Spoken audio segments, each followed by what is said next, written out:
Hello guys, welcome to the my YouTube channel.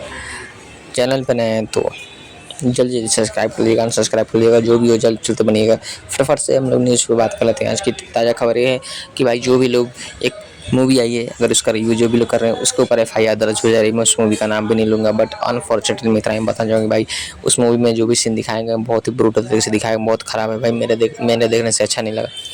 और इससे भी बड़ी बात यह है कि भाई कि भोजपुरी को लोग अश्लील बोलते हैं, लेकिन भोजपुरी से ज़्यादा अश्लील तो यहाँ पे लोग अंदर घुसा दे, निकाल दे, एक बूंद भी ना गिराए, ऊपर चढ़ के हिलाए, ऐसा गाना गाते हैं सब। और ऐसा भोजपुरी में लोग बोलते हैं कि अश्लील है, बट इससे ज़्यादा अश्लील तो हमको लगता है कि साउथ में है। और जिस तरह से गाने आते हैं, जिस तरह से मूवी आज के डेट में आ रही है, हमको लगता है कि अब साउथ वाले भोजपुरी से भी 2 कदम आगे जा चुके हैं। भोजपुरी में तो इतना अश्लील होता नहीं है, बट कुछ एल्बम की वजह से भोजपुरी को बदनाम करके रख दिया गया। बट मैं यही बोलना चाहूँगा कि आप लोग भोजपुरी को सपोर्ट कीजिएगा, जितना सपोर्ट कीजिएगा उतना ही आगे बढ़ेगा। भोजपुरी को ज़्यादा से ज़्यादा सपोर्ट कीजिए, क्योंकि भोजपुरी एक ऐसा इंडस्ट्री है जो आगे चल के बहुत ज़्यादा ग्रो करने वाला है। क्योंकि साउथ मुझे ख्याल से 2-3 डायरेक्टर छोड़ के बाकी सारे के सारे डायरेक्टर बस ऐसे ही पैन इंडिया मूवी निकाल कर खुद तो बदनाम हो रहे हैं, साथ साथ इंडिया को भी बदनाम कर रहे हैं। तो रिप्रेजेंटिंग आज हम लोग बात करने वाले निरहुआ हिंदुस्तानी मूवी के बारे में, जो कि 2014 में आई थी। उसके स्टार कास्ट की बात करें तो दिनेश लाल, निरहुआ, अमरपाली दुबे और साथ ही साथ एजाज खान भी थे।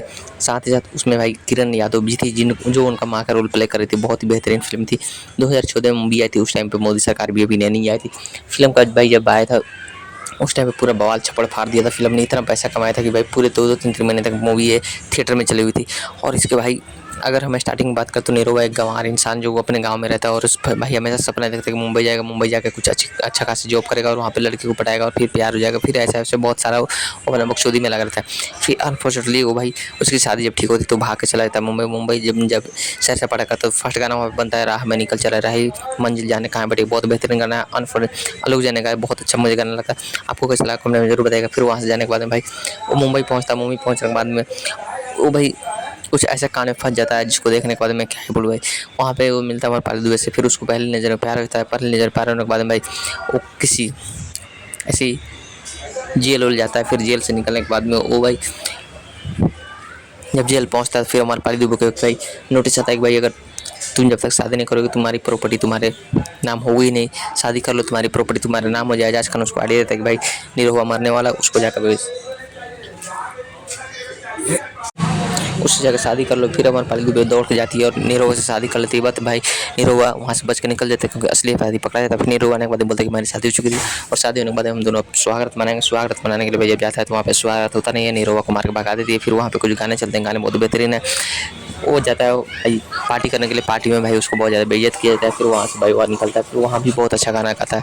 फिर उसके बाद में एक डील करता है कि अगर तुम 6 महीने मेरे घर चल के मेरे गाँव में रह जाओगी तो मैं तुमको तलाक दे दूँगा। बट वो पैसे के चक्कर में अमरपाली दुबे उसके साथ भाई गाजियाबाद शायद गाजीपुर की गाजियाबाद ऐसे कुछ करके वो पहुंच जाती है। भी वहाँ पहुँचने के बाद में क्या होता है कि वो भाई देहात में पहुँचने के बाद हाफ चुटी पहन के घूमती रहती है।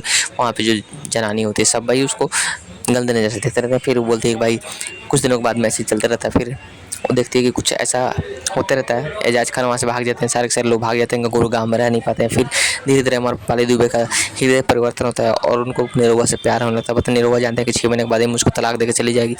6 महीने वहाँ पे रहने के बाद में जब भाई कुछ फाइट सीक्वेंस भी होते हैं, गाने भी बहुत अच्छे हैं, जिसमें किसी गाना मुझे बहुत पर्सनली बहुत अच्छा लगा। नए झुलनी के छैया है राजा, नई झुलनी के छैया बलम दोपहरिया बिताई लेना, बहुत बेहतरीन गाना है, आप जाकर सुनिएगा। उसके बाद में उड़ जयबू है मैंने भी बहुत गाना है, बहुत बेहतरीन गाने हैं। एक गाना और है सजनवा कैसे तेजब इस छोटी ननदी, बहुत बेहतरीन गाना है, आप जाकर सुनिएगा, बहुत बेहतरीन है। मूवी का क्लाइमेक्स आपको हिला देगा। जैसे भाई अमरपाली दुबे भाई आंख में आंसू आए थे, सच में बोला था कि निरहुआ हिंदुस्तानी जब आया था रिकॉर्ड तोड़ कमाई की थी। और निरहुआ का one of the best movie थी, जिन्होंने भोजपुरी में अश्लीलता से दूर एक ऐसी मूवी बनाई थी जिसको देखने के लिए इतने लोग एक्साइटेड थे। इस मूवी के डायरेक्टर थे सतीश जैन, जो कि बहुत बेहतरीन काम किया, उनको मैं लाख लाख बधाई देना चाहता हूँ। और निरहुआ एंटरटेनमेंट ने खुद प्रोड्यूस किया था इस मूवी को। तो आपको क्या लगा कमेंट में जरूर बताइएगा। चैनल पर नए हैं तो अनसब्सक्राइब करते जाइएगा, वीडियो को शेयर कीजिएगा। फिल्म लेकर आगे बढ़ने तक